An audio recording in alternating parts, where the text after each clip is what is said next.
Assalamualaikum warahmatullahi wabarakatuh. Sebelumnya izin memperkenalkan diri. Nama saya Muhammad Dani Subarna dengan NIM 22022207010. Di sini saya akan melaksanakan tugas dari manajemen chassis yang dimana saya disuruh untuk menjelaskan mengenai sensor serta aktuator dalam buku Government College of Engineering and Research by Absari, yang dimana langsung saja. Yang pertama ada sensor. Apa sih sensor itu? Sensor adalah komponen dari sistem yang menyediakan input yang memungkinkan komputer atau ECU untuk melaksanakan operasi yang membuat sistem tersebut berfungsi dengan benar. Dalam kasus sensor kendaraan, biasanya berupa dengan tegangan yang diwakili oleh kode di prosesor komputer. Jika tegangan ini tidak benar, maka prosesor kemungkinan akan menganggapnya sebagai input yang tidak valid atau mencatat dan selanjutnya mencatat kesalahan. Jadi sensor ini sederhananya adalah sebagai pemantik dari sebuah masalah-masalah, sebuah keseluruhan dari sistem komputer dalam kendaraan, dan sensor tersebut sebagai pemantau sifatnya, dan juga sensor ini berbentuk berupa tegangan outputnya itu. Jadi dalam sensor ini banyak sekali sensor-sensor dalam kendaraan seperti MAF, ada juga lambda sensor, ada TPS, ada CKP juga, crankshaft position sensor, ada engine coolant temperature sensor, ada juga WTS water temperature sensor, dan juga ada manifold absolute pressure sensor, ada juga sensor kecepatan dan lainnya. Yang selanjutnya saya akan menjelaskan mengenai sensor MAF atau mass air flow sensor. Apa sih mass air flow sensor itu? Sensor aliran udara ini digunakan pada mesin dengan injeksi bahan bakar elektronik. Jadi ini hanya berlaku untuk kendaraan-kendaraan zaman-zaman sekarang gitu ya, yang dimana bahan bakar, pensuntikan bahan bakarnya sudah menggunakan injeksi, tidak karburator lagi gitu.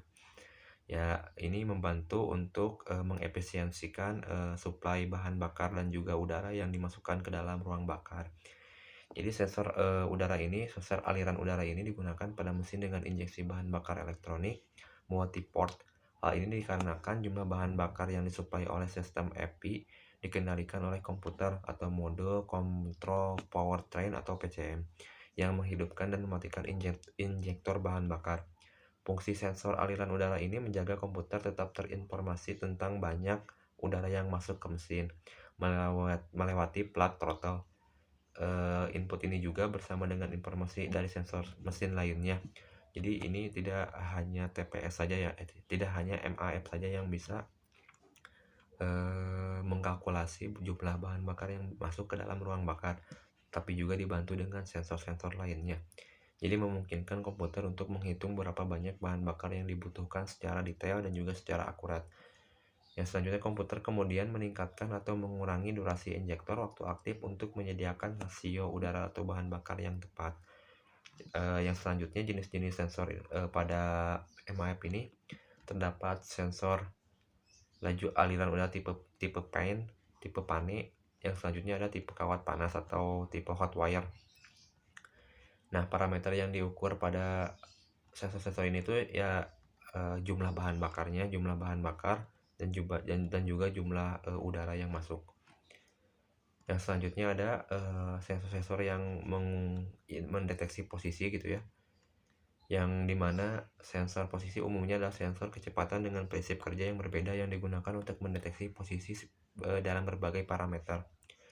Contoh parameter yang diukur yaitu sensor posisi engkol atau CKP, ada juga CMP, dan juga ada sensor roda ABS.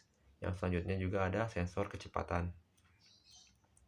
Nah, beberapa prinsip kerja yang digunakan dalam sensor-sensor yang di atas tersebut, ada juga prinsip kerja yang digunakan yaitu tipe relaktansi magnetik, ada tipe efek Hall juga atau Hall effect, dan juga ada tipe optik.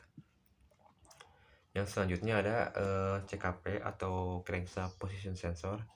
Sensor posisi ini Pros Enco adalah komponen yang digunakan dalam mesin pembakaran internal untuk memantau posisi atau kecepatan rotasi poros engkol. Informasi ini digunakan dalam sistem manajemen mesin untuk mengontrol waktu sistem pengapian dan parameter mesin lainnya. Untuk intinya, si crankshaft position sensor ini adalah untuk mengukur atau memantau posisi kecepatan rotasi poros engkol. Yang selanjutnya ada Hall effect, yang dimana Hall effect ini merupakan prinsip kerja yang digunakan dalam sensor-sensor yang telah disebutkan tadi. Hall effect adalah fenomena di mana perbedaan tegangan disebut dengan tegangan Hall dihasilkan di seluruh konduktor listrik yang melintang terhadap arus listrik di konduktor tersebut, dan medan magnet yang diterapkan tegak lurus terhadap arus. Efek ini ditemukan oleh Edwin Hall pada tahun 1879. Yang selanjutnya juga ada optical sensor dan juga ada tipe relaktansi magnetik. Itu ketiga hal tersebut termasuk ke dalam prinsip kerja yang digunakan dalam sensor yang mendeteksi posisi-posisi gitu. Yang selanjutnya ada TPS atau throttle position sensor. TPS itu apa sih? Jadi TPS itu ketika mesin dalam keadaan idle, pembuangan gas buang dari silinder tidak akan optimal. Hal ini menyebabkan campuran udara bahan bakar yang masuk menjadi encer. ECU atau Electronic Control Unit harus mendeteksi ketika throttle berada dalam posisi idle, sehingga rasio udara bahan bakar dapat diubah untuk memastikan engine tetap berjalan dengan lancar. Pada beban penuh engine dan throttle penuh, campuran udara bahan bakar perlu diperkaya, sehingga ECU juga memerlukan sinyal untuk menunjukkan bahwa throttle sepenuhnya terbuka. Jadi TPS ini fungsinya adalah untuk mendeteksi ketika throttle berada dalam posisi idle. Jadi TPS ini juga mengukur, memberikan masukan ke dalam ECU untuk bisa mengukur rasio udara dan bahan bakar yang masuk ke dalam ruang bakar seperti dari MAF tadi. Jadi kedua sensor tersebut menjadi satu kesatuan untuk bisa memberikan jumlah rasio bahan bakar dan udara yang bisa akurat. Nah, bagaimana sih cara kerja dari TPS ini? Cara kerja dari TPS ini adalah saklar posisi throttle, di mana saklar ini mendeteksi posisi plat throttle. Yang kedua ada produksi tegangan, sensor ini menghasilkan tegangan yang sesuai dengan posisi throttle. Yang selanjutnya ada transmisi sinyal tegangan ini dikirimkan ke ECU. Yang selanjutnya penyesuaian bahan bakar. ECU menggunakan sinyal ini bersama dengan input dan sensor lainnya untuk menyesuaikan injeksi bahan bakar seperti MAF tadi, memastikan mesin berjalan efisien memastikan engine berjalan efisien dalam berbagai kondisi.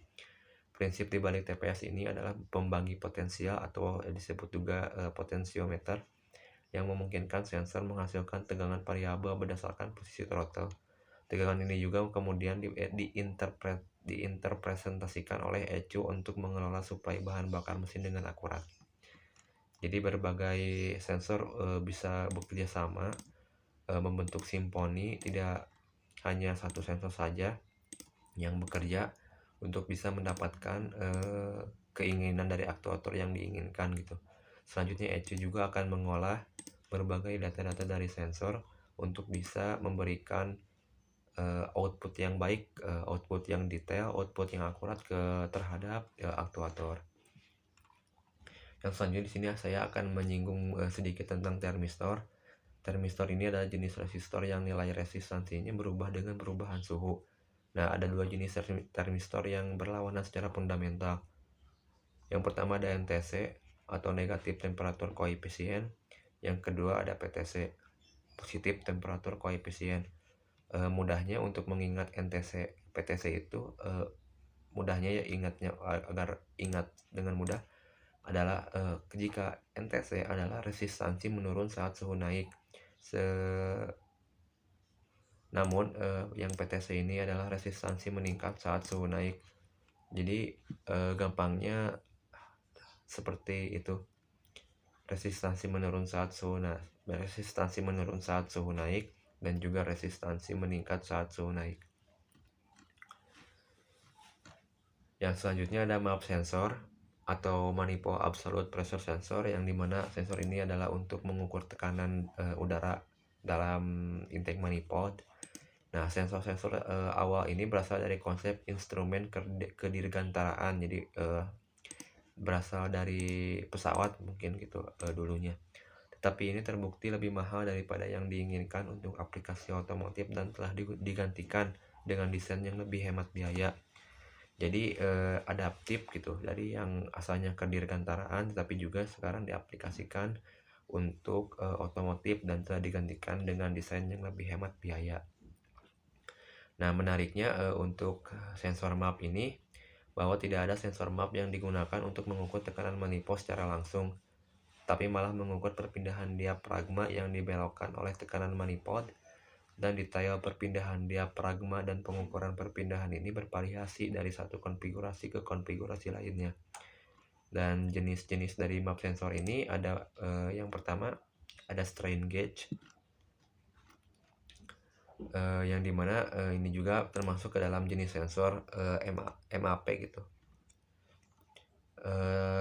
Salah satu konfigurasi sensor map yang relatif murah adalah sensor strain gauge diafragma silikon yang ditunjukkan pada gambar. Bisa dilihat di gambarnya di PPT di layar yang kalian bisa lihat. Sensor ini menggunakan chip silikon yang berukuran sekitar 3 mm persegi. Jadi sensor ini memang kebanyakan itu menggunakan chip-chip seperti komputer juga gitu, seperti dalam prosesor. Jadi mungkin biaya perbaikan tersebut tidak bisa diperbaiki gitu, hanya ganti dan juga di replace mungkin. Jadi biayanya juga cukup mahal untuk bisa mengganti prosesor chip-chip yang ada dalam sensor itu sendiri. Yang selanjutnya ada knock sensor.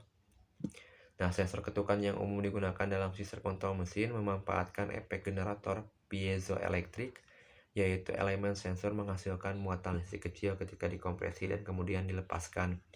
Jadi si pemantiknya sensor knock itu adalah generator piezoelektrik, yang dimana sensor tersebut menghasilkan muatan listrik kecil ketika dikompresi dan kemudian dilepaskan.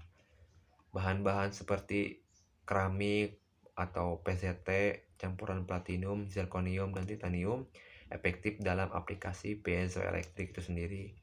Dalam aplikasi yang ditunjukkan juga, sensor ketukan terletak di blok mesin di sebelah silinder nomor 3. Ini adalah posisi terbaik untuk mendeteksi getaran yang timbul dari ketukan pembakaran di salah satu dari 4 silinder itu sendiri. Yang selanjutnya ada lambda sensor atau oksigen sensor. Nah,